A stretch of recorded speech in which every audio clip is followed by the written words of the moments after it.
हुन्छ। जस्तै अनि अर्को कुरा पनि मैले यहाँ जोड्छु, हामीले काउन्सिलिङ भन्ने बित्तिकै एउटा के छ त, मन सम्बन्धी समस्या भएको, तनावसँग सम्बन्धित समस्या भएको व्यक्तिहरूको लागि मात्रै आवश्यक छ भन्ने भ्रम हामीले पाएका छौँ। र यो मन सम्बन्धी समस्या चाहिँ एउटा देवी देवताको कारणले हो, झारफुक गर्नुपर्छ भन्ने एउटा रूढिवादी अन्धविश्वास रहेको पनि पाइएको छ। र यो रोग चाहिँ लागिसकेपछि यो निको हुँदैन, यो जीवनभरि रहिरहन्छ भन्ने धेरै जसोको मान्यता रहेको छ। अहिले चिकित्सा शास्त्रले, मनोविज्ञानले चाहिँ अन्य रोगहरू जसरी सञ्च हुन्छन् त्यस्तै गरी मन सम्बन्धी समस्या, डिप्रेसन सम्बन्धी समस्याहरू पनि सुरुको चरणहरूमा काउन्सिलिङको माध्यमबाट र माध्यमबाट निको पाइन्छ, अवस्थामा फर्केर सहज जीवन बिताउन सकिन्छ भन्ने कुरा चाहिँ पुष्टि भइसकेको छ। तसर्थ हामीले मनोपरामर्श के हो, कसरी गरिन्छ भन्ने कुराहरूलाई यहाँ जोड्न चाहेका छौँ। जस्तै चिन्ता, डर, हामीलाई जस्तै कसैलाई के हुन्छ त भन्दा कुनै कुराको सानो कुराले पनि धेरै चिन्ता लागिरहन्छ भने कसैले चाहिँ त्यही कुरालाई सामान्य रूपमा लिइदिन्छ। जस्तै मैले यहाँ सुषमा म्यामलाई कुनै केही कुराहरू भनिदिएँ, त्यो भन्दाखेरि उहाँलाई चाहिँ के हुन्छ त, ओहो लीला म्यामले चाहिँ मलाई किन यस्तो भन्नुभयो होला भनेर उहाँले त्यतिखेर एकैछिन मन दुखाउनुहुन्छ। तर म्यामको स्वभाव नै त्यस्तै हो, ठिकै छ उहाँलाई त्यस्तै आयो त्यति भन्नुभयो, मैले त्यो कुरालाई लिइरहनु हुँदैन भन्नुभयो भने त्यो कुराले उहाँलाई तनाव हुँदैन, तनावले छुँदैन। तर त्यही कुरालाई ओहो मलाई किन यसो भन्नुभयो त भन्दा आज भोलि लिएकोले यस्तो सोचिराख्न थाल्नुभयो भने सानै कुराले पनि ठुलो रूप लिन सक्दछ। यसरी हाम्रा त्यो चिन्ता, डर, तनाव वा भावनात्मक अप्ठ्यारो वा पीडाहरूलाई कम गर्न उनीहरूले नै जो सम्बन्धित व्यक्ति छ उसलाई सजग गराउँदै व्यवहार बुझेर भावनात्मक मनोवैज्ञानिक सहयोग नै मनोपरामर्श हो भनेर हामीले यहाँहरूसँग थोरै राख्यौँ। तसर्थ अब यहाँहरूले बुझ्नु होला कि यो अर्थी उपदेश दिने, आश्वासन दिने, होइन यस्तो किसिमको प्रलोभन देखाउने, म यस्तो तिम्रो समस्या समाधान गरिदिन्छु भन्ने कुराहरू चाहिँ परामर्श सल्लाह हुन्, त्यो कदाचित त्यो मनोपरामर्श चाहिँ होइन। र अब यहाँहरूलाई लाग्न सक्छ यो 6 दिवसीय मनोपरामर्श तथा तनाव व्यवस्थापन तालिम कसका लागि आवश्यक छ। यो भन्नुभन्दा पहिला मैले थोरै यहाँहरू पछाडि पनि जोडिन सक्नु भएको हुन्छ र यो संस्था के हो, यो कार्यक्रम किन चलाइँदैछ भन्ने जिज्ञासा पनि लाग्न सक्छ र यो पेड क्लास हो कि फ्री क्लास हो कि यो कसरी लिइन्छ भन्ने कुराहरू पनि जान्ने इच्छा हुन्छ। तसर्थ मैले थोरै यसको बारेमा जानकारी दिन चाहे। हाम्रो नेक्टर एजुकेसन एन्ड ट्रेनिङ सेन्टरले विभिन्न कार्यक्रमहरू अनलाइनको माध्यमबाट विगत लामो समयदेखि सञ्चालन गर्दै आएको छ। Public speaking and personality development, train the trainer, टट प्रशिक्षक प्रशिक्षण कार्यक्रम, त्यस्तै गरी मनोपरामर्श तथा तनाव व्यवस्थापन कार्यक्रम जस्ता विविध कार्यक्रमहरू सञ्चालन गर्दै आएका छौँ। यो आजको हाम्रो यो ओरिएन्टेसन क्लास हो। हामीले अहिलेको समयमा अभिभावकहरूमा, विद्यार्थीहरूमा, कर्मचारीहरूमा एकदमै तनाव बढेको समस्या, एकले अर्कोलाई आरोप प्रत्यारोपण गर्ने, अरूलाई मात्रै अब्जस लगाउने हामीले फेसबुक सञ्जालहरूमा पनि देख्न सक्छौँ। धेरैभन्दा धेरै हामी नेगेटिभ कमेन्टहरू मात्र गर्छौँ। विश्वले रिसर्च गरे अनुसार, अध्ययन गरे अनुसार नेपाल चाहिँ नराम्रो कमेन्ट गर्नेमा 5औं नम्बरमा पर्छ भनेर पनि एउटा तथ्याङ्क सार्वजनिक गरेको थियो। तसर्थ यो हुनुको कारण भनेको हामी अरूको नराम्रा कुरा, राम्रा कुराहरूको चर्चा कोही पनि गर्दैनौँ। नराम्रा कुराहरू के अलिकति पाउने बित्तिकै त्यसैको पछि लाग्छौँ, राम्रा कुराहरू खोज्नपट्टि लाग्दैनौँ। र हाम्रा बालबालिकाहरू, विद्यार्थी भाइ बहिनीहरू छन्, जो शिक्षकहरू मित्रहरू पनि हुनुहुन्छ यहाँ पक्कै पनि, हामी कति धेरै आफूले कक्षामा मिहिनेत गरे जस्तो लाग्छ, तर ती बालबालिकाहरूले पढाइमा पटक्कै ध्यान नदिएको पनि हुनसक्छ, दिएका छैनन्। धेरै जसो अहिलेका बालबालिकाहरू मोबाइलमा, गेमिङमा व्यस्त रहेको पाइन्छ। यस्तो अवस्थामा हामीले थोरै भए पनि कसरी अलिकति न्यूनीकरण गर्न सकिन्छ तनाव सम्बन्धी समस्या अर्थात् विभिन्न किसिमका समस्याहरूलाई कसरी कम गर्न सकिन्छ भनेर पनि यो कक्षा सञ्चालन गरेका छौँ।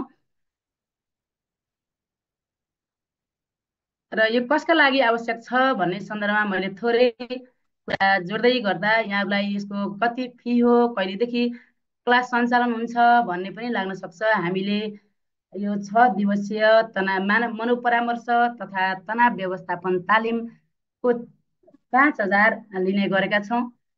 तर अहिले यति बेला चाहिँ धेरै शिक्षक, अभिभावक, कर्मचारीहरू जस्तो शिक्षकहरू पनि अब थोरै पढाइको चाप अलिकति कम छ, बेलुकाको समय निकालेर जोडिन सक्नुहुन्छ, अभिभावकहरू जोडिन सक्नुहुन्छ, विभिन्न पेसा व्यवसायमा लागेका व्यक्तिहरू पनि थोरै समय लिएर यो कक्षा लिन सक्नुहुन्छ भनेर नै सबैलाई हामीले थोरै भए पनि केही आफूले जानेका कुराहरूको माध्यमबाट थोरै सहयोग गर्न सकौँ भन्ने उद्देश्यले हामीले केही डिस्काउन्ट गरेर 3,000 रुपियाँ लिने निर्णय गरेका छौँ।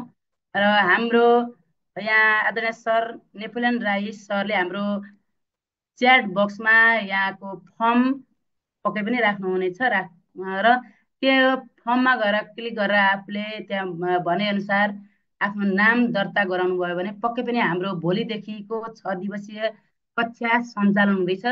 यहाँहरूले यो कक्षामा जोडिएर धेरैभन्दा धेरै लाभ लिन सक्नुहुनेछ।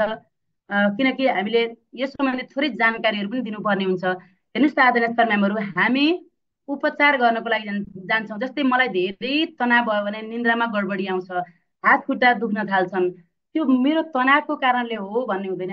मलाई के भयो, म बिरामी भएँ भनेर उपचार गर्न गइरहेका हुन्छौँ। गएर डक्टरको 1,000 रुपियाँको पर्ची तिरेर पर्ची काट्छौँ।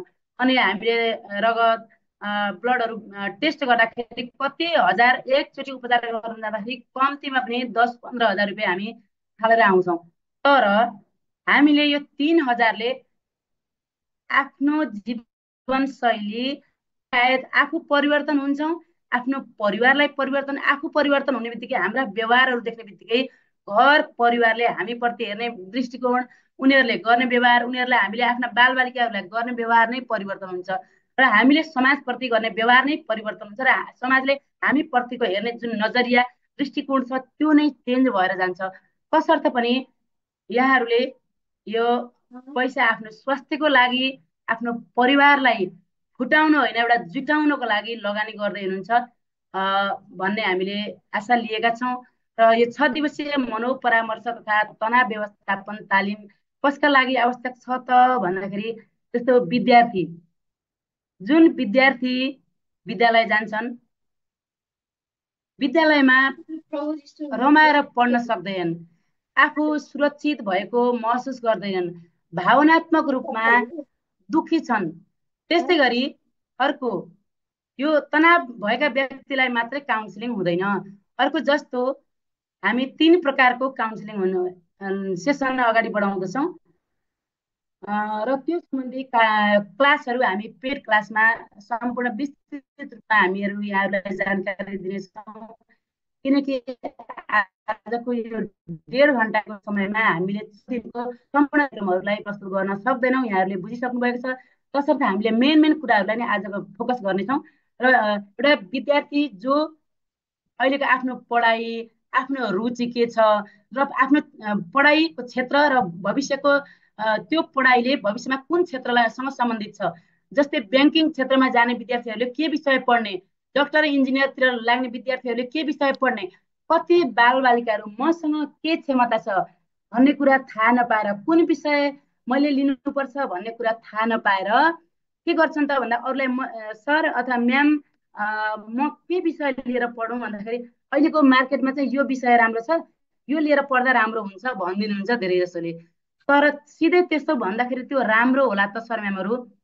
बच्चाको क्षमता के छ, उसले उसको कुन लेभलको पढाइ छ, उसको क्षमता कति छ र त्यो क्षमता अनुसार उसको रुचि, मल्टिपल इन्टेलिजेन्स, बच्चाहरू फरक फरक रुचि क्षमताका हुन्छन् र सोही अनुसार उनीहरूले त्यो विषय आफ्नो रुचि अनुसारको विषय छ कि छैन, त्यो विषय पढ्न सक्छ कि सक्दैन, त्यो कुराहरू पनि हामीले विचार गर्नुपर्ने हुन्छ। तसर्थ हामीले सिधै अघि मैले भनेको थिएँ नि परामर्श भनेर, सिधै यो विषय पढ्दा हुन्छ, जस्तै साइन्सतिर उसको क्षमता छैन, पढ्न सक्दैन, तर हामीले चाहिँ साइन्स पढ भनिदियो भने, अथवा सङ्गीतमा कति पनि रुचि छैन, सङ्गीतको अथवा वाद्यवादन सम्बन्धी अथवा खेलकुदमा चाहिँ एकदमै राम्रो स्कोप छ, खेलकुदबाट पनि धेरै मान्छेले नाम कमाएका छन् भनेर ल यो लाइन चाहिँ राम्रो छ भनिदियो भने त्यो बच्चा त्यो हाम्रो भनेको इसारामा लाग्यो भने त्यसको भविष्य के होला ल भन्नु चाहँदैन सर म्यामहरू। तसर्थ हामीले सिधै उनीहरूलाई परामर्श दिने होइन कि हामीले त्यस्ता बालबालिकाहरूलाई करियर काउन्सिलिङ सम्बन्धी पेसा, अहिले हाम्रो भावी जीवनको लक्ष्य उद्देश्य के छ, आफ्नो रुचि क्षेत्र पत्ता लगाउनुपर्छ, त्यो विषय क्षेत्रमा जानको लागि के कति अध्ययन गर्नुपर्छ, कति मिहिनेत गर्नुपर्छ, कसरी अगाडि बढ्नुपर्छ, कसरी लक्ष्य निर्धारण गर्नुपर्छ भन्ने कुराहरू हामीले बुझाउँदै अनि उसलाई सेल्फ अवेर बनाएर आफैले मसँग यो क्षमता छ, मलाई चाहिँ यो विषय सम्बन्धी रुचि छ, म यो क्षेत्रमा जान सक्छु भनेर स्वयं विद्यार्थीलाई नै त्यो विषयहरू छनौट गर्न दियौँ भने मात्रै त्यो विद्यार्थी सफल हुन्छ आफ्नो पढाइमा। त्यसर्थ पनि विद्यार्थीहरूको लागि पनि यो काउन्सिलिङ तथा तनाव व्यवस्थापन तालिम अत्यन्त आवश्यक छ। त्यस्तै गरी शिक्षकहरूको लागि पनि अत्यन्तै आवश्यक छ, किनभने शिक्षक एउटा विद्यालयमा शिक्षण गर्ने व्यक्ति पठन पाठन जुन पाठ्यक्रमले निर्धारण गरेको तोकेको विषयवस्तु छ त्यो मात्रै पढाउने व्यक्ति नभएर शिक्षक एउटा परिवार हुन्छ, उसको पनि बालबालिकाहरू हुन्छन्, शिक्षक एउटा समाजलाई को अगुवाई गर्ने व्यक्ति पनि हो। र शिक्षक विषयवस्तु करिकुलमले तोकेको विषयवस्तु पढाउने मात्रै नभएर एउटा भविष्य बालबालिकाहरूको विद्यार्थीहरूको भविष्य निर्माता पनि हो। यस्तो व्यक्ति जसले आफ्नो विद्यार्थीहरू बुझ्न सक्दैन, कुन बच्चाको अवस्था के छ, ऊ भावनात्मक रूपमा खुसी छ कि छैन, मानसिक रूपमा स्वस्थ छ कि छैन, उसको लागि